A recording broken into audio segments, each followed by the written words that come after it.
I'm Karen Rogers. I'm Professor Emerita from the University of St. Thomas in Minneapolis, Minnesota. I have 3 very gifted children, and I have 10 very gifted grandchildren. They're the pleasure of my life, the whole reason for being. The difference between being gifted and being highly or prodigiously or profoundly gifted.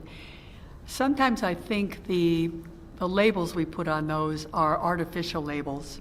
And there are several people in the field that have kind of pushed that kind of a feeling.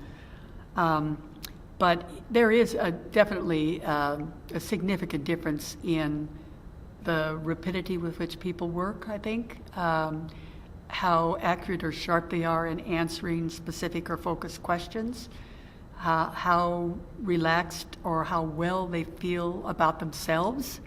And I would say it's probably a lot more difficult for the child who's prodigiously gifted to feel that they fit in or to feel good about themselves than maybe the more moderately gifted students.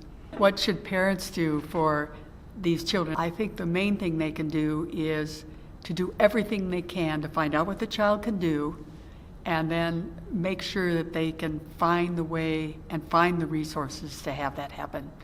These kids need to be a lot on their own. There was a book written by Audrey Gross, it's probably from the 1950s, and she talks about raising her genius son. He truly was a genius, went on to do great things in life. But that would be a wonderful book for parents to get their hands on.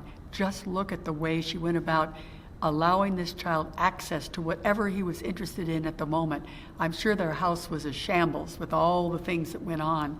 But he turned out to be a well-adjusted, happy, fulfilled person who could contribute a lot to our society. Well, the main resource for me for these children would be to find out for sure what the level of giftedness is for their child. And obviously there are some wonderful examiners around the country. My first choice would be Linda Silverman in Denver. She's devoted her entire life to this, and if anybody knows prodigiousness or extraordinary giftedness, it certainly is she. So that would be a good resource.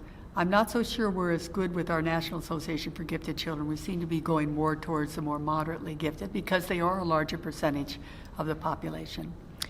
I think there are some schools that focus on this, more so now than there were 20 years ago or 30 years ago.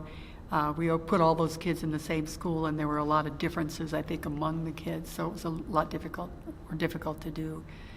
And let's see, where is there is another organization that works with this. No, I think probably talking with Linda Silverman and her group would be your best bet in terms of a resource. I would send an email to Linda in your best English, whatever you can do, she will understand. And she will give you some advice, and she may even know of some resources that are close at hand. I suspect there's some things going on in Germany. But what they call the hochbegabte child isn't necessarily, I think it's still more a moderately gifted child that they're talking about. But some of the researchers over there may be doing some good work at this point.